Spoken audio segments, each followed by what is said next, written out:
ನಮಸ್ಕಾರ. ಮಹಿಳಾ ಜಗತ್ತಿನಲ್ಲೊಂದು ಮಧುರಯಾನ, ಸಮಸ್ಯೆಗಳ ಪರಿಹಾರಕ್ಕೆ ಸಲಹೆಗಳ ಸಿಂಚನ, ಮನೆ ಮನ ಬೆಳಗುವ ಮಣಿದೀಪ, ಮಾನಿನಿಯರಿಗೆ ಮುದ ನೀಡುವ ಸಖಿ ಸಮಯ ಕಾರ್ಯಕ್ರಮಕ್ಕೆ ಸ್ವಾಗತ. ತಾಯ್ತನ ಹೆಣ್ಣಿಗೆ ಒಂದು ವರದಾನ. ಹೆಣ್ಣು ತಾನು ತಾಯಿಯಾಗುವ ಮೂಲಕ ಹೆಣ್ತನಕ್ಕೆ ಪರಿಪೂರ್ಣ ಅರ್ಥ ಕೊಡ್ತಾಳೆ. ಹೆಣ್ಣಿನ ಗರ್ಭಾವಸ್ಥೆಯ 9 ತಿಂಗಳು ಎಷ್ಟು ಪ್ರಮುಖವಾದ ಘಟ್ಟವೋ, ಗರ್ಭಧಾರಣೆಯ ನಂತರದ 9 ಮಾಸಗಳು ಅಷ್ಟೇ ಪ್ರಮುಖವಾದದ್ದು. ಈ ದಿನಗಳಲ್ಲಿ ಆಕೆಗೆ ವಿಶೇಷವಾದ ಆರೈಕೆ ಹಾಗೂ ಪೋಷಣೆ ಅತ್ಯಗತ್ಯ. ಇತ್ತೀಚಿನ ದಿನಗಳಲ್ಲಿ ಕೆಲಸಕ್ಕೆ ಹೋಗುವ ಮಹಿಳೆಯರು ಸಮಯದ ಅಭಾವದಿಂದ ಈ ದಿನಗಳನ್ನು ನಿರ್ಲಕ್ಷಿಸಿ ಹಲವು ಸಮಸ್ಯೆಗಳನ್ನು ಎದುರಿಸ್ತಾ ಇದ್ದಾರೆ. ದೀರ್ಘಕಾಲ ಪೀಡಿಸುವ ಬಾಣಂತಿ ಸನ್ನಿ, ಬೊಜ್ಜು ಹಾಗೂ ಬೆನ್ನು ನೋವಿನಂತಹ ಸಮಸ್ಯೆಗಳಿಂದ ನರಳುತ್ತಾ ಇದ್ದಾರೆ. ಹಾಗಾಗಿ ದೈಹಿಕ ಹಾಗೂ ಮಾನಸಿಕವಾಗಿ ಹೊಸ ಅನುಭವಗಳಿಗೆ ಒಳಗಾಗುವ ಹೆಣ್ಣಿಗೆ ಈ ದಿನಗಳಲ್ಲಿ ಕ್ರಮಬದ್ಧವಾದ ಬಾಣಂತಿ ಆರೈಕೆ ಅಗತ್ಯವಾದದ್ದು. ನಮ್ಮ ಪೂರ್ವಜರ ಕಾಲದಿಂದಲೂ ಚಾಲ್ತಿಯಲ್ಲಿರುವ ಬಾಣಂತಿ ಆರೈಕೆಗೆ ವಿಶಿಷ್ಟ ಮನ್ನಣೆ ಇದೆಯಾದರೂ ಅಜ್ಜಿ ಹಾಕಿದ ಆಲದ ಮರ ಅಂತ ಆರೈಕೆಯಲ್ಲಿ ಅದೇ ಹಳೆ ಪದ್ಧತಿಯನ್ನ ಅನುಸರಿಸಿದ್ರೆ ಸಾಲದು. ಬದಲಾಗ್ತಾ ಇರುವ ಜೀವನ ಶೈಲಿ, ಆಹಾರ ಕ್ರಮಕ್ಕೆ ಅನುಗುಣವಾಗಿ ಬಾಣಂತಿ ಆರೈಕೆಯಲ್ಲೂ ಕೆಲವು ಬದಲಾವಣೆಗಳು ಅನಿವಾರ್ಯ. ಹಾಗಾಗಿ ಉತ್ತಮ ಆರೋಗ್ಯಕ್ಕಾಗಿ ಆರೈಕೆಯಲ್ಲಿ ತೆಗೆದುಕೊಳ್ಳಬೇಕಾದ ಕ್ರಮ ಹಾಗೂ ಬಾಣಂತಿ ಆರೈಕೆಯ ವಿಶಿಷ್ಟ ಪ್ಯಾಕೇಜ್ಗಳ ಬಗ್ಗೆ ಈಗ ಒಂದು ವರದಿಯನ್ನ ನೋಡೋಣ. 9 ತಿಂಗಳು ಮಗುವನ್ನು ಗರ್ಭದಲ್ಲಿ ಹೊತ್ತು ನಾಜೂಕಾಗಿ ನೋಡಿಕೊಳ್ಳುವ ತಾಯಿ ಯಾವುದೇ ಸಮಸ್ಯೆಗಳಿಲ್ಲದೆ ಪ್ರಸವವಾದಾಗ ದೊಡ್ಡ ನಿಟ್ಟುಸಿರೊಂದನ್ನ ಬಿಡುತ್ತಾಳೆ. ಮುದ್ದು ಕಂದಮ್ಮನ ನಗುವನ್ನ ನೋಡುತ್ತಾ ತನ್ನ ದೇಹಕ್ಕಾದ ಆಯಾಸವನ್ನ ಮರೆಯುತ್ತಾಳೆ. ಆದರೆ 9 ತಿಂಗಳು ಆದ ಬದಲಾವಣೆಗೆ ಹೊಂದಿಕೊಂಡ ದೇಹವು ಅತಿ ಸುಲಭವಾಗಿ ತನ್ನ ಸಹಜ ಸ್ಥಿತಿಗೆ ಬರುವುದಿಲ್ಲ. ಮಗುವಿನ ಆರೈಕೆಯ ಜೊತೆಗೆ ತನ್ನ ಆರೈಕೆಯನ್ನು ಮಾಡಿಕೊಳ್ಳುವುದರಿಂದ ಮುಂದೆ ಯಾವುದೇ ಸಮಸ್ಯೆಗಳು ಬರದಂತೆ ತಡೆಯಬಹುದು.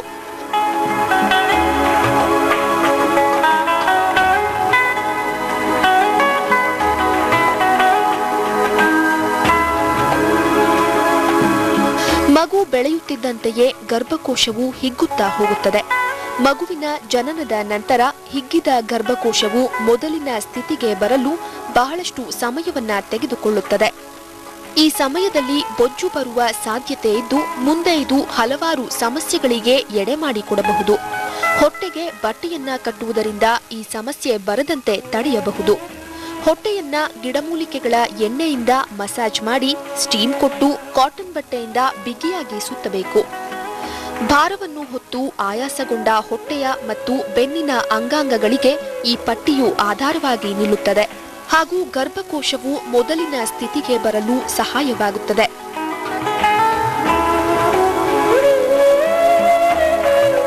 ಮಗುವಿನ ಜನನದ ನಂತರ ದೇಹದ ಉಷ್ಣಾಂಶವನ್ನು ಯಥಾಸ್ಥಿತಿಯಲ್ಲಿ ಕಾಪಾಡಲು ಪಂಚಕೋಲ ಎಂಬ ಆಯುರ್ವೇದ ಔಷಧಿಯನ್ನ ನೀಡಲಾಗುತ್ತದೆ.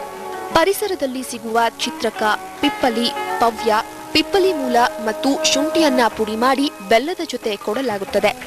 ಇದನ್ನು ಪ್ರಸವದ 3ನೆಯ ದಿನದಿಂದ 12ನೆಯ ದಿನದವರೆಗೂ ಕೊಡಲಾಗುತ್ತದೆ. ಹೆಣ್ಣು ಗರ್ಭಿಣಿಯಾದಾಗಿನಿಂದ ಹಿಡಿದು ಪ್ರಸವದ ತನಕ ದೇಹದಲ್ಲಿ ಹಲವಾರು ಬದಲಾವಣೆಗಳು ಕಂಡುಬರುತ್ತದೆ. ಈ ಎಲ್ಲಾ ಬದಲಾವಣೆಗಳಿಂದ ಸಹಜ ಸ್ಥಿತಿಗೆ ಬರಲು ಬಹಳ ಸಮಯಾವಕಾಶ ಬೇಕು. ಇದರ ಮಧ್ಯೆ ದೇಹಕ್ಕೆ ಸೋಂಕು ತಗುಲುವ ಸಾಧ್ಯತೆಯೂ ಇದೆ. ಬಾಣಂತಿ ಆರೈಕೆ ಮಾಡುವಾಗ ಇದನ್ನೆಲ್ಲ ಗಮನದಲ್ಲಿಟ್ಟು ಔಷಧಿಯನ್ನ ಕೊಡಲಾಗುತ್ತದೆ.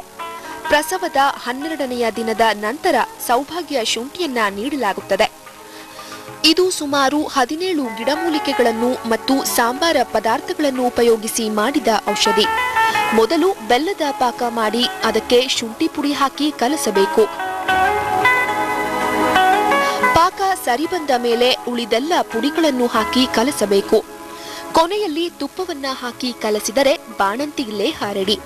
ಈ ಔಷಧಿಯುಕ್ತ ಲೇಹವನ್ನ ದಿನದಲ್ಲಿ 2 ಬಾರಿ ಸೇವಿಸುವುದರಿಂದ ಗರ್ಭಕೋಶದೊಳಗೆ ಗಡ್ಡೆಯಾಗದಂತೆ ತಡೆಯಬಹುದು. ಹೆರಿಗೆಯ ನಂತರದ ದಿನಗಳಲ್ಲಿ ಹೆಣ್ಣಿನಲ್ಲಿ ಬಹಳ ನಿಶ್ಶಕ್ತಿ ಕಾಣಿಸಿಕೊಳ್ಳುತ್ತದೆ. ಈ ನಿಶ್ಶಕ್ತಿಯನ್ನು ಹೋಗಲಾಡಿಸಲು ಹೆಚ್ಚು ಪೋಷಕಾಂಶವುಳ್ಳ ಆಹಾರದ ಅಗತ್ಯವಿದೆ. ಒಣ ಹಣ್ಣುಗಳಿಂದ ಮಾಡಿದ ಅಂಟಿನುಂಡೆಯ ಸೇವನೆಯಿಂದ ನಿಶ್ಶಕ್ತಿಯನ್ನು ಹೋಗಲಾಡಿಸಬಹುದು. ಜೊತೆಗೆ ದೇಹಕ್ಕೆ ಹೆಚ್ಚಿನ ಶಕ್ತಿಯು ಸೇರ್ಪಡೆಯಾಗಿ ಮುಂದೆ ಸಮಸ್ಯೆಗಳು ಬಾರದಂತೆ ತಡೆಯಬಹುದು. ಪ್ರಸವದ ನಂತರದ ದಿನಗಳು ಬಹಳ ಸೂಕ್ಷ್ಮವಾದ ಸಮಯ. ಈ ಸಮಯದಲ್ಲಿ ತೆಗೆದುಕೊಳ್ಳುವ ಸರಿಯಾದ ಆರೈಕೆಯಿಂದ ಬಳಲಿದ ದೇಹವು ಪುನಶ್ಚೇತನಗೊಳ್ಳುತ್ತದೆ. ಎಲ್ಲ ಅಂಗಾಂಗಗಳ ಕಾರ್ಯಕ್ಷಮತೆ ಸಹಜ ಸ್ಥಿತಿಗೆ ಬಂದು ಮುಂದೆ ಹೆಣ್ಣು ತನ್ನೆಲ್ಲ ಕೆಲಸ ಕಾರ್ಯಗಳನ್ನು ಸುಸೂತ್ರವಾಗಿ ಮಾಡಿಕೊಳ್ಳುವಲ್ಲಿ ಸಹಾಯವಾಗುತ್ತದೆ. ಬೆಂಗಳೂರಿನಿಂದ ಶಮಾ ಹರೀಶ್, ಸಮಯ. ಬಾಣಂತಿ ಆರೈಕೆಯನ್ನ ನಿರ್ಲಕ್ಷಿಸಿದರೆ ಉಂಟಾಗುವ ಸಮಸ್ಯೆಗಳು ಹಾಗೂ ಆರೈಕೆಯಲ್ಲಿ ತೆಗೆದುಕೊಳ್ಳಬೇಕಾದ ಕ್ರಮ ಮತ್ತು ಬದಲಾವಣೆಗಳ ಬಗ್ಗೆ ಚರ್ಚಿಸಲು ನಮ್ಮೊಂದಿಗಿದ್ದಾರೆ ಆಯುರ್ವೇದ ವೈದ್ಯರಾದ ಡಾಕ್ಟರ್ ಶುಭಂಕರಿ ಪಿ ರಾವ್ ಅವರು. ಶುಭಂಕರಿ ಅವರೇ, ಕಾರ್ಯಕ್ರಮಕ್ಕೆ ಸ್ವಾಗತ. ನಮಸ್ಕಾರ. ಶುಭಂಕರಿ ಅವರೇ, ಇಂದಿನ ಬದಲಾಗ್ತಿರುವಂತಹ ಜಮಾನದಲ್ಲಿ ಬಾಣಂತಿ ಆರೈಕೆಯನ್ನ ಯಾವ ರೀತಿಯಾಗಿ ಮಾಡಬೇಕು, ಎಷ್ಟು ದಿನ ಮಾಡಬೇಕು ಅನ್ನೋದು ಅನೇಕ ಜನರಿಗೆ ಗೊತ್ತಿರಲ್ಲ. ಬಾಣಂತಿ ಅಂದ್ರೆ ಎಷ್ಟು ದಿನಗಳ ಕಾಲ ಒಬ್ಬ ಮಹಿಳೆಯನ್ನ ಬಾಣಂತಿ ಅಂತ ಕರೆಯಲಾಗುತ್ತೆ, ಎಷ್ಟು ಅವಧಿ ಇರುತ್ತೆ? ಒಂದು ಹೆರಿಗೆ ಆದ ನಂತರ ಏನಾಗುತ್ತೆ, ಮಗು ಆಚೆ ಬರುತ್ತೆ. ಮಗು ಬಂದ್ಮೇಲೆ ಪ್ಲಾಸೆಂಟಾ ಅಥವಾ ಅಪರ ಅಂತ ಹೇಳ್ತೀವಿ. ಇದು ಆಚೆ ಬಂದ್ಮೇಲೆ ಈ ಹೊತ್ತಿಂದ ಹಿಡಿದು ಸುಮಾರು 45 ದಿನ ಏನಿದೆ, ಇದು ಒಂದು ಪ್ರಾಮುಖ್ಯತೆ ಇದೆ ಇದರಲ್ಲಿ. ಸೊ ಬಾಣಂತಿ ಚರ್ಯದಲ್ಲಿ ಈ 45 ದಿನ ಏನಿದೆ, ಇದು ತುಂಬ ಒಂದು ಇಂಪಾರ್ಟೆಂಟ್ ಇವೆಂಟ್ ಅಂತ ಹೇಳ್ತೀವಿ. ಯಾಕೆ ಇದನ್ನು ನಾವು ತುಂಬ ಇದಕ್ಕೆ ಇಂಪಾರ್ಟೆನ್ಸ್ ಕೊಡ್ತೀವಿ ಅಂತ ಹೇಳಿದ್ರೆ, ಏನಾಗುತ್ತೆ ಅಂತ ಹೇಳಿದ್ರೆ, ಇವಾಗ ಒಂದು ಹೆರಿಗೆ ಆಗಬೇಕಾದ್ರೆ ನಾನಾ ರೀತಿ ಒಂಥರ ದುರ್ಬಲವಾಗಿರುತ್ತೆ ಹೆಂಗಸು. ಸೊ ಹೆರಿಗೆ ಆದಮೇಲೆ ಏನಾಗುತ್ತೆ, ಮಗು ತಲೆ ಆಚೆ ಬರಬೇಕಾದ್ರೆ ಮೂಳೆಗಳಲ್ಲಿ ಬದಲಾವಣೆ ಆಗುತ್ತೆ, ಹಾಗೇನೆ ಧಾತುಗಳಲ್ಲಿ ಸಾಕಷ್ಟು ಬದಲಾವಣೆಗಳಾಗಿರುತ್ತೆ. ಸೊ ಈ ಬದಲಾವಣೆಗಳೆಲ್ಲ ಆಗಿರೋದ್ರಿಂದ ಏನಾಗೋಗುತ್ತೆ, ಈ ಬದಲಾವಣೆಗಳು ಇವಳು ಹೆರಿಗೆ ಅಂದರೆ ಪ್ರೆಗ್ನೆನ್ಸಿ ಆಗಕ್ಕೆ ಮುಂಚೆ ಯಾವ ಅವಸ್ಥೆಯಲ್ಲಿ ಇದ್ಲೋ ಆ ಅವಸ್ಥೆಗೆ ತಿರ್ಗಾ ಬರಬೇಕಲ್ಲ. ಈ ಚೇಂಜಸ್ ಎಲ್ಲ ಮಾಮೂಲಿ ಮುಂಚೆ ಅವಳು ಪ್ರೆಗ್ನೆಂಟ್ ಆಗೋಕ್ಕೆ ಮುಂಚೆ ಯಾವ ಅವಸ್ಥೆಯಲ್ಲಿತ್ತೋ ಅದು ಬರೋಕ್ಕೆ ಕೊನೆ ಪಕ್ಷ ಅಂದರೆ 45 ದಿನ ಆದರೂ ಆಗುತ್ತೆ. ಹಾಗಾಗಿ ಈಗಿನ ಕಾಲದಲ್ಲಿ ಮಿನಿಮಮ್ ಇಷ್ಟು ದಿನ ಆದರೂ ನೀವು ಮಾಡಬೇಕಾಗತ್ತೆ ಬಾಣಂತಿ ಚರ್ಯ ಅಂಥೇಳಿ ನಾವು ಹೇಳ್ತೀವಿ. ಕೊನೆಗೆ ನೀವು ಹೇಳಿದ ಹಾಗೆ 9ನೇ ತಿಂಗಳವರೆಗೂ ಬೇಕಾದ್ರೆ ಮಸಾಜ್ಗಳು ಮಾಡ್ಕೊಳ್ಳೋದು, ಬೇರೆ ಆಹಾರದಲ್ಲಿ ನಾವು ಲೈಫ್ ಸ್ಟೈಲು, ಆಹಾರದಲ್ಲಿ ಆಮೇಲೆ ವ್ಯಾಯಾಮ ಮಾಡೋದು, ಇದನ್ನೆಲ್ಲ ನಾವು ಪಾಲಿಸ್ಬೋದು. ಆದರೆ 45 ದಿನ ಆಗಿರೋಂಥದ್ದು ಇಂಪಾರ್ಟೆಂಟಾಗಿ ಸ್ವಲ್ಪ ಬೆಡ್ ರೆಸ್ಟು, ಅವಳು ನಾಜೂಕಾಗಿರೋದು, ಸೋಂಕಾಗದೇ ಇರೋ ಹಾಗೆ ನೋಡ್ಕೊಳ್ಳೋಂಥದ್ದು ತುಂಬ ಇಂಪಾರ್ಟೆಂಟ್. ಈಗ 45 ದಿನ ಅಂದ್ರೆ 1.5 ತಿಂಗಳೇನಾದ್ರೂ ಸರಿಯಾಗಿ ನಾವು ಬಾಣಂತಿ ಅಂದ್ರೆ ಒಂದು ಕೇರನ್ನ ತಗೊಳ್ಳದೇ ಇದ್ರೆ ಮುಖ್ಯವಾಗಿ ಕಾಣಿಸ್ಕೊಳ್ಳುವಂತಹ ಸಮಸ್ಯೆಗಳು ಯಾವ್ಯಾವ್ದು ಬಾಣಂತಿಯರಲ್ಲಿ? ಏನಾಗುತ್ತೆ ಅಂತ ಹೇಳಿದ್ರೆ, ಮುಂಚೆ ಮೊದಲಾಗಿ ಎಲ್ಲ ಮುಟ್ಟಿನ ಸಮಸ್ಯೆಗಳು ಬರುತ್ತೆ. ಯಾಕಂತ ಹೇಳಿದ್ರೆ ಏನಾಗೋಗುತ್ತೆ, ಗರ್ಭಕೋಶದಲ್ಲಿ ಆ ನಾರ್ಮಲ್ ಸ್ಟೇಚರ್ ಬರಬೇಕು. ಉದಾಹರಣೆಗೆ ನಾನು ಕೊಡಬೇಕು ಅಂತ ಹೇಳಿದ್ರೆ, ಇವಾಗ ನಾನು ಹೇಳಿದೆ ನಿಮ್ಗೆ ಅವಾಗಲೇ ಅಪರ ಪಾತನ ಆಗುತ್ತೆ ಅಂತ ಹೇಳಿ, ಪ್ಲಾಸೆಂಟಾ ಬಿದ್ದೋಗುತ್ತೆ ಅಂತ ಹೇಳಿ. ಅದು ಬಿದ್ಮೇಲೆ ಏನಾಗೋಗುತ್ತೆ ಅಂತ ಹೇಳಿದ್ರೆ, ಆ ಜಾಗ ಅದು ಎಲ್ಲಿ ಗರ್ಭಕೋಶಕ್ಕೆ ಕಚ್ಕೊಂಡಿರುತ್ತೋ ಆ ಜಾಗದಲ್ಲಿ ಸರ್ಕ್ಯುಲೇಷನ್ನು ನಾರ್ಮಲ್ ಆಗಬೇಕು, ಅವ್ಳು ಬ್ಲೀಡಿಂಗ್ ಸ್ಟಾಪ್ ಆಗಬೇಕು, ಆಮೇಲೆ ಗರ್ಭಕೋಶ ನಾರ್ಮಲ್ ಸ್ಥಿತಿಗೆ ಬರಬೇಕು. ಇವಾಗ ಒಂದು ಹೆರಿಗೆ ಆದಮೇಲೆ ಗರ್ಭಿಣಿ ಆದಾಗ 5 ತಿಂಗಳು ಸೈಜ್ ಏನಿರುತ್ತೋ ಗರ್ಭಕೋಶದ್ದು ಆ ಸ್ಥಿತಿ ಇರುತ್ತೆ. ಪ್ರತಿದಿನ ಒಂದೊಂದು ಅಂಗುಲಿ ಅದು ಕಮ್ಮಿ ಆಗ್ತಾ ಹೋಗುತ್ತೆ, ಅಂದ್ರೆ ಒಂದೊಂದು ಫಿಂಗರ್ ಬ್ರೆಡ್ತ್ ಕಮ್ಮಿ ಆಗ್ತಾ ಹೋಗುತ್ತೆ. 15 ದಿನಕ್ಕೆ ಅದು ನಾರ್ಮಲ್ ಬರುತ್ತೆ. ಸೊ ಈ ಅವಸ್ಥೆ ಆಗತ್ತೆ. ಏನಾಗುತ್ತೆ, ಈ ಹೊತ್ತಲ್ಲಿ ಏನಾರು ಅವಳು ತುಂಬ ಓಡಾಡೋದು, ತುಂಬ ವ್ಯಾಯಾಮ ಮಾಡೋದು, ಅಥವಾ ತುಂಬ ಒಂಥರ ಆಯಾಸ ಮಾಡ್ಕೊಳ್ತು ಅಂತ ಹೇಳಿದ್ರೆ ಈ ಅವಸ್ಥೆ ಇದು ಸರಿಯಾಗಿ ಟೋನಿಂಗ್ ಆಗಲ್ಲ. ಅವಾಗ ಗರ್ಭಕೋಶ ನಾರ್ಮಲ್ ಸ್ಥಿತಿಗೆ ಬರಲ್ಲ. ಆಮೇಲೆ ಅದ್ರ ಮುಂಚೆ ಇದ್ದು ರಚನಾ ಸ್ಥಿತಿ ಏನಿತ್ತು ಆ ಸ್ಥಿತಿಗೆ ಬರ್ಬೇಕದು. ಅದು ಯಾವಾಗ ಆ ಸ್ಥಿತಿಗೆ ಬರುತ್ತೋ ಅವಾಗ ಮುಂದಿಂದ ಅವಳು ಮುಟ್ಟಾಗೋದು, ಮುಟ್ಟಿನ ತೊಂದರೆಗಳು, ಮುಟ್ಟಿನ ಸಮಸ್ಯೆಗೆ ಇದಕ್ಕೆಲ್ಲ ಅದು ಕಾರಣ ಆಗತ್ತೆ, ಏನಾದ್ರು ಅವಳು ಫಾಲೋ ಮಾಡದೇ ಇದ್ರೆ. ಹಾಗಾಗಿ ತುಂಬಾ ಇಂಪಾರ್ಟೆಂಟ್ ಇದು. ಮತ್ತಷ್ಟು ಏನು ಪಥ್ಯ ಯಾವ ರೀತಿಯಾಗಿ ಮಾಡಬೇಕು, ಮತ್ತೆ ಬಾಣಂತಿ ಸನ್ನಿ ಅಂದ್ರೆ ಏನು, ಇವೆಲ್ಲದ್ರ ಬಗ್ಗೆ ಮತ್ತಷ್ಟು ಚರ್ಚೆ ಮಾಡೋಣ. ಈಗ ಸಖಿ ಸಮಯ ಕಾರ್ಯಕ್ರಮದಲ್ಲೊಂದು ಪುಟ್ಟ ವಿರಾಮ.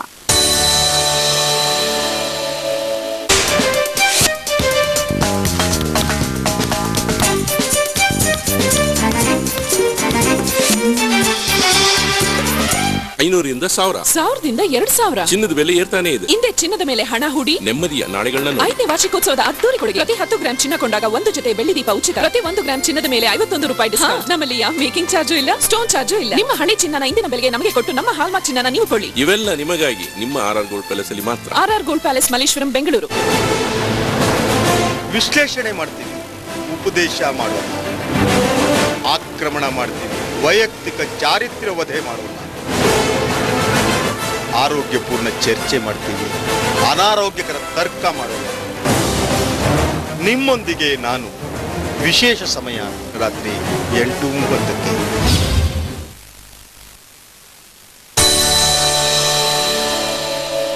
ಸಖಿ ಸಮಯ ಕಾರ್ಯಕ್ರಮಕ್ಕೆ ಮತ್ತೊಮ್ಮೆ ಸ್ವಾಗತ. ಡಾಕ್ಟರ್, ಈಗ ನೀವು ಹೇಳ್ತಾ ಇದ್ರಿ ಬಾಣಂತಿ ಸನ್ನಿ ಅನ್ನೋದು ಮುಖ್ಯ. ಬಾಣಂತಿ ಸನ್ನಿ ಅಂದ್ರೆ ಏನು? ಇವಾಗ ಏನಾಗುತ್ತೆ, ಬಾಣಂತಿ ಸನ್ನಿ ಅಂತ ಹೇಳಿದ್ರೆ ಇವಾಗ ಬಾಣಂತನ ಅಥವಾ ಹೆರಿಗೆ ಆದ್ಮೇಲೆ ಎಷ್ಟೋ ಸಲ ಏನಾಗುತ್ತೆ, ಮಗು ಅಂಗವಿಕಲತೆ ಇರ್ಬೋದು, ಅಥವಾ ಅವಳು ಥೈರಾಯ್ಡ್ ತೊಂದರೆಗಳಿರ್ಬೋದು, ಅಥವಾ ಚಳಿಗಾಲ ಇರ್ಬೋದು. ಇಂಥ ಹೊತ್ತಲ್ಲಿ ಏನಾಗೋಗುತ್ತೆ, ಆಮೇಲೆ ಅವಳು ದುರ್ಬಲವಾಗಿರ್ತಾಳೆ. ಅವಳು ಹೆರಿಗೆ ಆದ್ಮೇಲೆ ಧಾತುಗ ಕ್ಷಯ ಆಗಿರುತ್ತೆ, ದೋಷಗಳು ಒಂಥರ ಅಸಾಮ್ಯತೆ ಇರುತ್ತೆ. ಸೊ ಇದೆಲ್ಲ ಬ್ಯಾಲೆನ್ಸ್ ಆಗೋವರೆಗೂ ಏನಾಗೋಗುತ್ತೆ ಅಂದ್ರೆ ಅವಳಿಗೆ ಸ್ವಲ್ಪ ಲೋ ಮೂಡ್ಸ್ ಅಂತಾರೆ ಅವಳಿಗೆ. ಸೊ ಇದು ಸಾಮಾನ್ಯವಾಗಿ ಒಂದು ಹೆರಿಗೆ ಆದ 5ನೇ ದಿನದಿಂದ ಕಾಣಿಸ್ಕೊಳಕ್ ಶುರು ಆಗತ್ತೆ. ಇದು ಎಲ್ರಿಗೂ ಕಾಣಿಸ್ಕೊಳಲ್ಲ, ಕೆಲವ್ರಿಗೆ ಮಾತ್ರ. ಯಾರು ತುಂಬಾ ಧಾತು ಕ್ಷಯಗಳಾಗಿರುತ್ತೆ, ತುಂಬಾ ಒಂಥರ ಆಯಾಸ ಆಗಿರುತ್ತೆ ಹೆರಿಗೆ ಹೊತ್ತಲ್ಲಿ, ಸಿಸೇರಿಯನ್ಸ್ ಆಗಿರ್ಬೋದು, ಅಥವಾ ಕೆಲವು ಸಲ ಏನಾಗುತ್ತೆ ಮಗುದಲ್ಲಿ ಏನಾದ್ರು ಡಿಫೆಕ್ಟ್ ಕಾಣಿಸಿರ್ಬೋದು, ಕೆಲವು ಸಲ ಅತ್ತೆ ಕಾಟ ಅಥವಾ ಬೇರೆ ಮನೆಯಲ್ಲಿರೋ ಕಾಟ, ಮಗು ಅಂದ್ರೆ ಗಂಡ್ ಮಗು ಆಗ್ಲಿಲ್ಲ ಅಥವಾ ಹೆಣ್ಮಗು ಆಗ್ಲಿಲ್ಲ, ಇಂಥ ತೊಂದರೆಗಳು ಅಂದ್ರೆ ಮಾನಸಿಕವಾಗಿರಂತದ್ ಏನಾದ್ರು ತೊಂದರೆಗಳು ಇರ್ಬೋದು. ಈ ರೀತಿ ತೊಂದರೆಗಳೆಲ್ಲ ಕಾಣಿಸ್ತು ಅಂತ ಹೇಳಿದ್ರೆ ಅವಾಗ ಅವಳಿಗೆ ಏನಾಗೋಗುತ್ತೆ ಅಂತ ಹೇಳಿದ್ರೆ ಒಂದ್ ಸ್ವಲ್ಪ ಡಿಪ್ರೆಷನ್ ತರ ಬರುತ್ತೆ. ಬರೀ ಡಿಪ್ರೆಷನ್ಗೆ ಅದು ನಿಂತು ಹೋದ್ರೆ ಪರ ಇಲ್ಲ. ಕೆಲವು ಸಲ ಏನಾಗೋಗುತ್ತೆ ಮ್ಯಾನಿಯಾ ಕೂಡ ಬರ್ಬೋದು, ಅಂದ್ರೆ ಅವಳು ಹುಚ್ಚಾಡೋದು, ಇಲ್ದೇ ಇರೋಂಥ ಶಬ್ದಗಳು ಕೇಳಿಸ್ತಾ ಇದೆ ಅಂತ ಹೇಳೋದು, ಈ ರೀತಿ ಡಿಪ್ರೆಷನ್ಸ್ ಬರ್ಬೋದು. ಹಾಗಾಗಿ ಇದನ್ನ ಪೋಸ್ಟ್ ನೇಟಲ್ ಬ್ಲೂಸ್ ಅಂತ ಕೂಡ ಹೇಳ್ತಾರೆ. ಇದು ಆಹಾರದ ಕ್ರಮ ಮತ್ತೆ ಲೈಫ್ ಸ್ಟೈಲು ಮತ್ತೆ ಆಯುರ್ವೇದದ ಕೆಲವು ಔಷಧಿಗಳಿದೆ, ಇದನ್ನೆಲ್ಲನ್ನು ಕೊಟ್ಟು ಇದನ್ನ ನಾವು ಸರಿಪಡಿಸ್ತೀವಿ. ಈಗ ನೀವು ಬಾಣಂತಿ ಸನ್ನಿ ಅಂದ್ರೆ ಏನು ಅನ್ನೋದ್ರ ಬಗ್ಗೆ ತಿಳಿಸ್ಕೊಟ್ರಿ. ಇನ್ನ ಯಾವ್ಯಾವ ಮುಖ್ಯವಾದ ಸಮಸ್ಯೆಗಳು ಈ ಸಂದರ್ಭದಲ್ಲಿ ಉಲ್ಬಣ ಆಗತ್ತೆ? ಹೌದು, ಏನಾಗುತ್ತೆ, ಗರ್ಭಕೋಶದ ಸುತ್ತಮುತ್ತಲೂ 3 ಆರ್ಗನ್ಸ್ ಇದೆ, ಅಂದ್ರೆ ಅಂಗಗಳಿರುತ್ತೆ. ಒಂದು ಮೂತ್ರಪಿಂಡ, ಇನ್ನೊಂದು ರೆಕ್ಟಮ್ ಅಥವಾ ಮಲಾಶಯ, ಆಮೇಲೆ ಗರ್ಭಕೋಶ. ಈ 3 ಸಮಸ್ಯೆಗಳು ಏನಾಗುತ್ತೆ, ಒಂದು ಡೆಲಿವರಿ ಆದಾಗ ಮಗು ಬೆಳವಣಿಗೆ ಆಗ್ತಾ ಇರುತ್ತಲ್ವಾ, ಅವಾಗ ಏನಾಗುತ್ತೆ ಈ 3 ಸಮಸ್ಯೆಗಳು ಕಾಣಿಸ್ಕೊಂಡ್ ಬರುತ್ತೆ. ಉದಾಹರಣೆಗೆ ಮೂತ್ರ ವಿಸರ್ಜನೆ ಆಗೋದು. ಏನಾಗುತ್ತೆ, ಡೆಲಿವರಿ ಆಗ್ತಾನೆ ಆ ಹಾಲೋ ಸ್ಪೇಸ್ ಇರುತ್ತಲ್ಲ, ಆ ಜಾಗದಲ್ಲಿ ಏನಾಗೋಗುತ್ತೆ ಅಂತ ಹೇಳಿದ್ರೆ ಈ ಹೆಂಗಸು ಗೊತ್ತಿಲ್ಲದೆ ಮೂತ್ರ ತುಂಬಾ ಕಲೆಕ್ಟ್ ಆಗ್ಬೋದು, ಸೇರ್ಕೋಬಹುದು. ಇವಳು 2 ಗಂಟೆಗೆ ಒಂದ್ಸಲಿ ಹೋಗದೆ ಇದ್ರೆ, ಮೂತ್ರ ವಿಸರ್ಜನೆ ಮಾಡದೇ ಇತ್ತು ಅಂತ ಹೇಳಿದ್ರೆ ಅವಾಗ ದೊಡ್ಡ ಸಮಸ್ಯೆ ಏನಾಗೋಗುತ್ತೆ ಅಂದ್ರೆ ಮೂತ್ರನ ತೆಗಿಬೇಕಾದ್ರೆ ಅವ್ರು ಕೆಥೆಟ್ರೈಸೇಷನ್ ಅಂತ ಹೇಳ್ತೀವಿ. ಸೊ ಮೂತ್ರನ ತೆಗಿಬೇಕಾಗತ್ತೆ. ಹಾಗಾಗಿ ಯಾಕಂದ್ರೆ ದುರ್ಬಲ ಬೇರೆ ಆಗಿರ್ತಾಳೆ ಅವಳು, ಓಡಾಡಕ್ ಬೇರೆ ಶಕ್ತಿ ಇರಲ್ಲ ಅವಳಿಗೆ. ಅವಾಗ ಅವಳು ಸುತ್ತಮುತ್ತಲೂ ಅವ್ರಿರೋರು ಅವಳಿಗೆ ಬೆಡ್ ಪ್ಯಾನ್ ಅಥವಾ ಅವಳಿಗೆ ಟಾಯ್ಲೆಟ್ ಕರ್ಕೊಂಡು ಹೋಗಿ 3 ಅವರ್ಗಾದ್ರೂ ಒಂದ್ಸಲಿ ಮೂತ್ರ ವಿಸರ್ಜನೆ ಮಾಡೋ ಹಾಗೆ ನೋಡ್ಕೋಬೇಕು. ಬೈ ಚಾನ್ಸ್ ಅವಳು ಮಾಡ್ಲಿಲ್ಲ ಅಂದ್ರೆ ಇದೇ ಅವಳಿಗೆ ಮೂತ್ರ ಸೋಂಕು ಆಗ್ಬೋದು, ಮೂತ್ರಪಿಂಡದ ಸೋಂಕು ಆಗ್ಬೋದು, ಮೂತ್ರಾಶಯದ ಸೋಂಕು ಆಗ್ಬೋದು, ಆಮೇಲೆ ಅವಳಿಗೆ ಉರಿ ಮೂತ್ರ ಆಗ್ಬೋದು, ಜ್ವರಗಳು ಬರ್ಬೋದು. ಹಾಗಾಗಿ ಇದು ಮೊದಲನೇ ಸಮಸ್ಯೆ. 2ನೇ ಸಮಸ್ಯೆ ಮಲಾಶಯದ್ದು. ಸೊ ಏನಾಗುತ್ತೆ, ಈ ಹೊತ್ತಲ್ಲಿ ಅವಳು ಹೆರಿಗೆ ಆಗೋ ಹೊತ್ತಲ್ಲಿ ಆಹಾರನು ಸ್ವಲ್ಪ ಚೆನ್ನಾಗಿ ಸೇವಿಸಿರಲ್ಲ, ಹಾಗಾಗ್ಬಿಟ್ಟು ಅವಳಿಗೆ ಒಂಥರ ಮಲಬದ್ಧತೆ ಜಾಸ್ತಿ ಆಗ್ಬೋದು. ಕಾನ್ಸ್ಟಿಪೇಷನ್ ಅಂತ ಏನು ಹೇಳ್ತೀವಿ ಅದು. ಬರೀ ಕಾನ್ಸ್ಟಿಪೇಷನ್ ಅಲ್ಲಿ ನಿಂತರೆ ಪರ ಇಲ್ಲ, ಆ ಜಾಗ ಹರಿದ್ಬಿಟ್ಟು ಫಿಜರ್ಸ್ ಆಗ್ಬೋದು, ಪೈಲ್ಸ್. ಹಾಗಾಗಿ ಏನಾಗುತ್ತೆ, ಪ್ರೆಗ್ನೆನ್ಸಿಲಿ ಇದ್ರೂ ಪೈಲ್ಸು, ಇದು ಹೆರಿಗೆ ಆದ್ಮೇಲೆ ಪೈಲ್ ಸಮಸ್ಯೆ ಜಾಸ್ತಿ ಆಗೋಗುತ್ತೆ. ಆ ಜಾಗದಲ್ಲಿ ಅದು ಹರಿದು ರಕ್ತ ಬರೋದಾಗ್ಲಿ ಅಥವಾ ಗಾಯ ಆಗತ್ತೆ, ಉರಿ ಆಗ್ಬೋದು, ಈ ರೀತಿ ಸಮಸ್ಯೆಗಳು ಬರ್ಬೋದು. ಗರ್ಭಾಶಯದ ಸಮಸ್ಯೆ ಅಂತ ಹೇಳಿದ್ರೆ ಯೋನಿ ಮಾರ್ಗದಲ್ಲಿ ಅವಳು ಸೂಚರ್ ಹಾಕಿರ್ತಾರೆ, ಡೆಲಿವರಿ ಆದ್ಮೇಲೆ ಆ ಜಾಗ ಎಲ್ಲ ಹರಿದಿರುತ್ತೆ. ಸೊ ಆ ಜಾಗನೂ ಊತ ಬಂದಿರುತ್ತೆ, ಅಲ್ಲೂ ನೋವಿರುತ್ತೆ. ಸೊ ಈ 3 ಸಮಸ್ಯೆಗಳನ್ನು ಫಸ್ಟ್ ಮೊದಲನೇದಾಗಿ ಹೆರಿಗೆ ಆದ್ಮೇಲೆ ಇದನ್ನ ಟ್ಯಾಕಲ್ ಮಾಡ್ಬೇಕಾಗತ್ತೆ. ಇವಾಗ ಮೊದಲನೇ ಸಮಸ್ಯೆ ಮೂತ್ರಪಿಂಡದ್ದು. ಸೊ ಈ ಹೊತ್ತಲ್ಲಿ ಏನ್ ಮಾಡ್ತೀವಿ ಅಂತ ಹೇಳಿದ್ರೆ, ನಾವು ಆಯುರ್ವೇದದಲ್ಲಿ ಡೆಲಿವರಿ ಆಗ್ತಾನೆ ಶುಂಠಿ ಬೆಲ್ಲ ಅಂತ ಕೊಡ್ತೀವಿ. ಇದು ಎಲ್ಲಾ ಹಳ್ಳಿಗಳಲ್ಲೂ ಕೊಟ್ಬಿಡ್ತಾರೆ. ಈ ಶುಂಠಿ ಬೆಲ್ಲ ಕೊಡೋದಲ್ಲಿ ಏನಪ್ಪ ಇದು ಅಂತ ಹೇಳಿದ್ರೆ, ಇದು ದೇಹದಲ್ಲಿ ಏನ್ ಮಾಡತ್ತೆ ಅಂದ್ರೆ ಉಷ್ಣತ್ವ ಸ್ವಲ್ಪ ತರುತ್ತೆ. ಹಾಗಾಗ್ಬಿಟ್ಟು ಏನಾಗುತ್ತೆ, ಎಲ್ಲ ಆರ್ಗನ್ಸ್ ನಾರ್ಮಲ್ ಬರುತ್ತೆ, ಕಾಂಟ್ರಾಕ್ಷನ್ ಆಗತ್ತೆ. ಸೊ ಯಾವಾಗ ಕಾಂಟ್ರಾಕ್ಷನ್ ಆಗುತ್ತೋ ಅವಾಗ ಮೂತ್ರ ಸಮಸ್ಯೆಗಳು ಯಾವುದು ಇರಲ್ಲ. ಆಮೇಲೆ ಹಾಗೇನೆ ಮಲಾಶಯ ಸಮಸ್ಯೆನೂ ಕಂಟ್ರೋಲ್ ಬರುತ್ತೆ. 2ನೇದು ನಾವು ಎಣ್ಣೆ ಉಪಯೋಗ ಅಥವಾ ಘೃತಗಳು ಅಂತ ಹೇಳ್ತೀವಿ, ಜಾತ್ಯಾಧಿಕೃತ ಆಗ್ಬೋದು ಅಥವಾ ಸಿಜ್ಬಾತ್ ಆಗ್ಬೋದು. ಇದ್ರ ಮೂಲಕ ಏನಾಗುತ್ತೆ ಅಂದ್ರೆ ಯೋನಿ ಮಾರ್ಗದಲ್ಲಿ ಪ್ರಚಾಲನ ಅಂತ ಹೇಳಿ ಮಾಡ್ತೀವಿ. ಸೊ ಇದ್ರಲ್ಲಿ ಡೂಷ್ ಕೊಡೋದಾಗ್ಲಿ ಅಥವಾ ಎಣ್ಣೆಯಲ್ಲಿ ಆ ಜಾಗದಲ್ಲಿ ಮಾಡೋದ್ರಿಂದ ಏನಾಗುತ್ತೆ, ಅಲ್ಲಾಗಿರೋಂಥ ಗಾಯಗಳೆಲ್ಲ ಆರ್ಕೊಂಡು ಹೋಗುತ್ತೆ, ಅವಳಿಗೆ ಆರಾಮಾಗತ್ತೆ, ಅವಳು ಮೂತ್ರ ವಿಸರ್ಜನೆ ಮಾಡೋಕ್ಕೂ ಯಾವ ರೀತಿನೂ ತೊಂದರೆ ಆಗಲ್ಲ. ಎಷ್ಟೋ ಜನ ಏನಾಗೋಗುತ್ತೆ, ಪೆರಿನಿಯಲ್ ಟೇರ್ಸ್ ಆಗಿರುತ್ತೆ, ಹೆರಿಗೆ ಆಗೋ ಸಮಯದಲ್ಲಿ ಏನಾಗುತ್ತೆ ಅಂದ್ರೆ ಎಪಿಸಿಯಾಟಮಿ ಅಂತೇಳಿ ಹಾಕ್ಬಿಟ್ಟು ಅವ್ರು ಸೂಚರ್ಸ್ ಹಾಕ್ತಾರೆ. ಸೂಚರ್ಗಳ ನೋವು ಅದ್ರ ಮೇಲೆ ಏನಾದ್ರು ಒಂದಾಗ ಹೋದ್ರೆ ಎಷ್ಟು ಉರಿ ಆಗತ್ತಪ್ಪ ಅಂತ ಹೋಗದೆ ಇರ್ತಾರೆ, ಅವಾಗ ಸೋಂಕಾಗತ್ತೆ ಅವ್ರಿಗೆ. ಹಾಗಾಗಿ ಅದು ಆಗದೆ ಇರಬೇಕು ಅಂತ ಹೇಳಿದ್ರೆ ಅವಾಗ ಏನ್ ಮಾಡ್ತೀವಿ ಅಂದ್ರೆ ಆ ಜಾಗದಲ್ಲಿ ಎಣ್ಣೆ ಎಲ್ಲ ಅಥವಾ ಜಾತ್ಯಾಧಿಕೃತ ಸೌರಕ್ಕೆ, ಆಮೇಲೆ ಸಿಡ್ಸ್ಬಾತ್ ಅಂತ ಹೇಳಿ ಕೊಡ್ತೀವಿ. ಇದು ಸೊ ಈ 3 ರೀತಿನೂ ಇದನ್ನ ಟ್ಯಾಕಲ್ ಮಾಡ್ತೀವಿ. ಸೊ ಇನ್ನ ಕೆಲವೊಂದು ಹಳ್ಳಿ ಕಡೆ ಏನ್ ಮಾಡ್ತಾರೆ, ಬಾಣಂತಿಯರಿಗೆ ಈಗ 45 ದಿನ ಅಥವಾ 3 ತಿಂಗಳು ಹೊಟ್ಟೆನ ಟೈಟ್ ಆಗಿ ಕಟ್ತಾರೆ, ನಂತರದಲ್ಲಿ ಹೊಟ್ಟೆ ದಪ್ಪ ಬರುತ್ತೆ ಅನ್ನೋ ಕಾರಣಕ್ಕೆ ಮತ್ತೆ ಕಂಟಿನ್ಯೂಸ್ ಆಗಿ ಕಾಳು ಮೆಣಸಿನ ಒಂದು ಸಾಂಬಾರನ್ನ ಮಾಡ್ಕೊಡ್ತಾರೆ. ಇದು ಸರಿನಾ? ಇದು ಬಾಣಂತಿಯರಿಗೆ ಯಾವ ರೀತಿ ಉಪಯೋಗ ಆಗತ್ತಾ? ನೀವು ತುಂಬಾ ಒಳ್ಳೆ ಪ್ರಶ್ನೆ ಕೇಳಿದ್ರಿ. ಇವಾಗ ಏನಾಗಿದೆ ಅಂದ್ರೆ ಇದೇ ಒಂದು ದೊಡ್ಡ ಲಾಬಿ ಮತ್ತೆ ಮಾರ್ಕೆಟ್ ಆಗೋಗ್ಬಿಟ್ಟಿದೆ. ಈ ಪೆಲ್ವಿಕ್ ಗರ್ಡಲ್ಸ್ ಅಂತಾರೆ, ಬೆಲ್ಟ್ಸ್, ನಾನಾ ರೀತಿ ಬೆಲ್ಟ್ಗಳು ಕಟ್ಟೋದು. ಆದ್ರೆ ನನ್ ಪ್ರಕಾರ ಏನ್ ಗೊತ್ತಾ, ಈ ಸೀರೆ ಕಟ್ತಾರಲ್ಲ ಅದೇ ಬೆಸ್ಟ್. ಅದನ್ನ ಒಳ್ಳೆ ಹೊಟ್ಟೆಗೆ ಯಾಕೆ ಕಟ್ತಾರ ಅದನ್ನ ಅಂತ ಹೇಳಿದ್ರೆ, ಇವಾಗ ಡೆಲಿವರಿ ಆಗ್ತಾನೆ ಇವಾಗ 9 ತಿಂಗಳು ಮಗು ಅಂದ್ರೆ ಸುಮಾರು ಒಂದು 3 kg 3.5 kg ಮಗು ಆಚೆ ಬರುತ್ತೆ. ಅದಾದ್ಮೇಲೆ ಆ ಜಾಗ ಖಾಲಿ ಇರುತ್ತಲ್ಲಿ. ಇವಾಗ ಅದನ್ನ ಹಾಗೆ ಬಿಟ್ರೆ ಅವಾಗ ಏನಾಗುತ್ತೆ ಅಂದ್ರೆ ನಾವು ಆಹಾರ ಸರಿಯಾದ ರೀತಿಯಲ್ಲಿ ತಗೊಳ್ದೇ ಇತ್ತು ಅಂತ ಹೇಳಿದ್ರೆ ಬೊಜ್ಜು ಬರ್ಬೋದು. ಮಸಲ್ ಟೋನಿಂಗ್ ನಾರ್ಮಲ್ ಬರಲ್ಲ. ಆ ಮಸಲ್ ಟೋನಿಂಗ್ ನಾರ್ಮಲ್ ಬರ್ಬೇಕು ಅಂತ ಹೇಳಿದ್ರೆ ಆ ಜಾಗದಲ್ಲಿ ನಾವೇನ್ ಮಾಡ್ತೀವಿ, ಎಣ್ಣೆ ಎಲ್ಲ ಹಚ್ಚಿಬಿಟ್ಟು ಆ ಜಾಗದಲ್ಲಿ ಸ್ವೇದನ ಅಂದ್ರೆ ಬಿಸಿ ಕಾಪ್ಟ ಕೊಡೋದು ಮತ್ತೆ ಸೀರೆ ಕಟ್ಟೋದು. ಈ ಸೀರೆ ಕಟ್ಟೋದ್ರಿಂದ ಏನಾಗೋಗುತ್ತೆ, ಬೆನ್ಗೂ ಶಕ್ತಿ ಬರುತ್ತೆ, ಆಮೇಲೆ ಹೊಟ್ಟೆನೂ ಕಾಣಲ್ಲ, ಅದು ಮಸಲ್ಸ್ ಎಲ್ಲ ನಾರ್ಮಲ್ ಬರುತ್ತೆ. ಎಷ್ಟಾದ್ರೂ ಏನಾಗುತ್ತೆ ಅಂದ್ರೆ ಮಸಲ್ ಫೈಬರ್ಸು ಇವಾಗ ಒಂದ್ ಮಗುನ ಅಕಾಮಿಡೇಟ್ ಮಾಡ್ಬೇಕಾದ್ರೆ ಗರ್ಭಚೀಲದ ಒಂದೇ ಅಲ್ಲ, ಅದು ಆಚೆ ಪೇಶಿಗಳಾಗ್ಲಿ ಅಥವಾ ನಮ್ಮ ಚರ್ಮ ಆಗ್ಲಿ ಅದರಲ್ಲೂ ಬದಲಾವಣೆಗಳಾಗಿರುತ್ತೆ. ಎಷ್ಟೋ ಜನಕ್ಕೆ ನೀವು ನೋಡಿರ್ಬಹುದು, ಲೀನಿಯಾ ನೈಗ್ರೆ ಅಂತಾರೆ, ಮಾರ್ಕ್ಸ್ ಎಲ್ಲ ಇರುತ್ತೆ ಹೊಟ್ಟೆ ಮೇಲೆ, ಸ್ಟ್ರೆಚ್ ಮಾರ್ಕ್ಸ್ ಎಲ್ಲ ಇರುತ್ತೆ. ಈ ಮಾರ್ಕ್ಸ್ ಎಲ್ಲ ಅದರಿಂದಾನೇ ಬರೋದು. ಯಾಕಂದ್ರೆ ನಮ್ ಸ್ಕಿನ್ ಆದಷ್ಟು ಜಾಸ್ತಿ ಸ್ಟ್ರೆಚ್ ಆಗಿರುತ್ತೆ.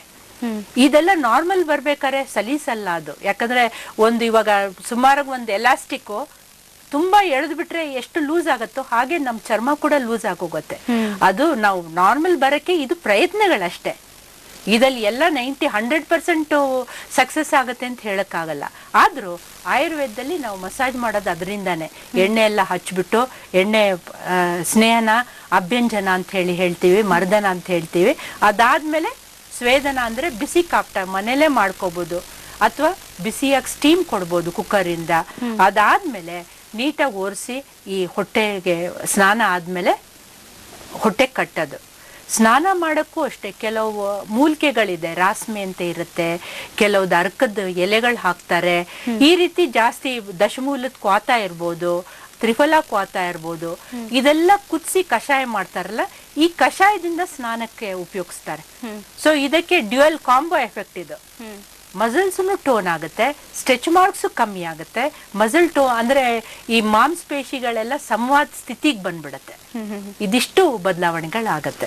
ಸೊ ನೋಡೋಣ. ಮತ್ತೆ ಏನು ಹೆರಿಗೆ ಆದ ನಂತರದಲ್ಲಿ ಮಹಿಳೆ ಬಹಳ ದುರ್ಬಲಗೊಂಡಿರ್ತಾಳೆ, ರಕ್ತ ಇರೋದಿಲ್ಲ ಮೈಯಲ್ಲಿ. ಇಂಥ ಟೈಮಲ್ಲಿ ಆಹಾರ ಪದಾರ್ಥಗಳು ಬಹಳ ಇಂಪಾರ್ಟೆಂಟ್ ಆಗುತ್ತೆ. ಆಹಾರ ಪದಾರ್ಥಗಳ ಬಗ್ಗೆ ಮತ್ತಷ್ಟು ತಿಳ್ಕೊಳ್ಳೋಣ. ಈಗ ಸಖಿ ಸಮಯ ಕಾರ್ಯಕ್ರಮದಲ್ಲೊಂದು ಪುಟ್ಟ ವಿರಾಮ.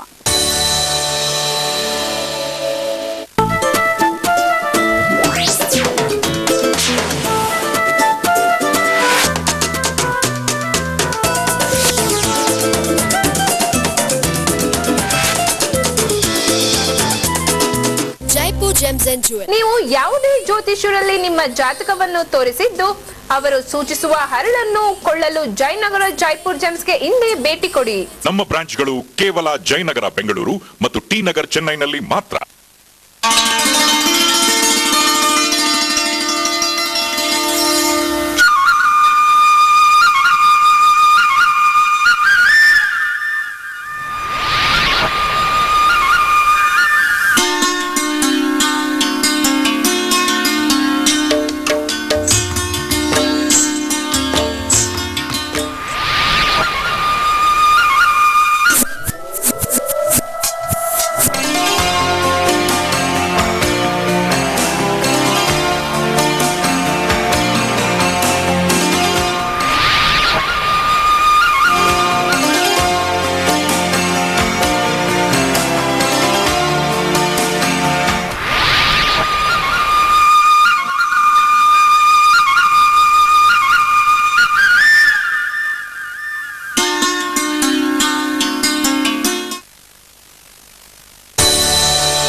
ಸಖಿ ಸಮಯ ಕಾರ್ಯಕ್ರಮಕ್ಕೆ ಮತ್ತೊಮ್ಮೆ ಸ್ವಾಗತ. ಈಗ ಮಹಿಳೆಗೆ ಒಂದು ಸರಿ ಹೆರಿಗೆ ಆಯ್ತು ಅಂತಂದ್ರೆ ತುಂಬಾ ರಕ್ತ ಹೋಗಿರುತ್ತೆ. ಈಗ ಸಿಸೇರಿಯನ್ ಆದ್ರಂತೂ ತುಂಬಾ ಕಷ್ಟ ಆಗಿರುತ್ತೆ. ಇಂತಹ ಸಮಯದಲ್ಲಿ ಮಹಿಳೆ 45 ದಿನಗಳ ಕಾಲ ಮುಖ್ಯವಾಗಿ ಆಹಾರ ಕ್ರಮ ಯಾವ ರೀತಿಯಾಗಿರ್ಬೇಕು ಬಾಣಂತಿಯರಿಗೆ? ನಮ್ಮ ಆಯುರ್ವೇದದಲ್ಲಿ ಸೊಪ್ಪಿನ ಬಗ್ಗೆ ಜಾಸ್ತಿ ಹೇಳಿದ್ದಾರೆ. ನೀವು ಎನಿಮಿಯಾ ಅಂತ ಏನು ಹೇಳಿದ್ರಿ, ಅದಕ್ಕೆ ಅದೊಂದು ಮುಖ್ಯವಾದ ಒಂದು ಔಷಧಿ. ಪಾಲಕ್ ಸೊಪ್ಪಾಗ್ಲಿ, ಮೆಂತ್ಯ ಸೊಪ್ಪಾಗ್ಲಿ, ಈ ಸೊಪ್ಪುಗಳೆಲ್ಲ ಮಿಶ್ರಣ ಮಾಡಿಕೊಂಡು ಬೇಕಾದ್ರೆ ಸೊಪ್ಪಿನ ಸಾರು ಮಾಡ್ಬೋದು. ಆಮೇಲೆ ಕೆಲವುದು ಬೀಟ್ರೂಟ್ ಅಂತ ತರಕಾರಿಗಳಾಗತ್ತೆ. ಆಮೇಲೆ ಸೌತೆಕಾಯಿ, ಮಂಗಳೂರು ಸೌತೆಕಾಯಿ, ಕೆಲವರೆಲ್ಲ ಏನ್ ಮಾಡ್ತಾರೆ ಅಂದ್ರೆ ಇದು ಶೀತ ಆಗತ್ತೆ ಅಂತ ಕೊಡದೇ ಇರ್ತಾರೆ. ಆ ರೀತಿ ಇಲ್ಲ. ನಮ್ಮ ಆಯುರ್ವೇದದಲ್ಲಿ ಏನ್ ಹೇಳಿದ್ದಾರೆ ಅಂದ್ರೆ ಪ್ರದೇಶ ನೋಡಿ ಆಹಾರ ಕೊಡ್ಬೇಕು. ಕೆಲವ್ರು ನಮ್ ಕ್ಲಿನಿಕಲ್ಲೇ ಬರ್ತಾರೆ, ತುಂಬಾ ಶೆಕೆ ಆಗಿರುತ್ತೆ. ಶೆಕೆ ಆಗ್ತಾ ಇದ್ರು ಪಾಪ ಅವ್ರು ಇದು ಮಫ್ಲರು, ಆಮೇಲೆ ಮಗುಗೆ ಚೆನ್ನಾಗಿ ಸುತ್ಕೊಂಡು ಬರ್ತಾರೆ. ಅದ್ ಬೇಕಾಗಿಲ್ಲ. ಇವಾಗ ಚಳಿಗಾಲದಲ್ಲಿ ಇಷ್ಟೆಲ್ಲ ಆರೈಕೆ ಬೇಕಾಗತ್ತೆ. ಯಾಕಂತ ಹೇಳಿದ್ರೆ ಈ ಬೇಸಿಗೆದಲ್ಲಿ ಈ ತರ ಕವರ್ ಮಾಡ್ಕೊಳ್ತು ಅಂದ್ರೆ ತುಂಬಾ ಬೆವರಕ್ ಶುರು ಆಗತ್ತೆ. ಈ ಬೆವರಿಂದಾನೇ ಸೋಂಕುಂಟಾಗತ್ತೆ, ಫಂಗಲ್ ಇನ್ಫೆಕ್ಷನ್ಸ್ ಆಗ್ಬೋದು. ಹಾಗಾಗಿ ಪ್ರದೇಶಗಳು ನೋಡಿ ನಾವು ಆಹಾರದ ಆರೈಕೆ ಮಾಡ್ತೀವಿ. ಶೀತ ಪ್ರದೇಶಕ್ಕೆ ಬೇರೆ, ಉಷ್ಣ ಪ್ರದೇಶಕ್ಕೆ ಬೇರೆ.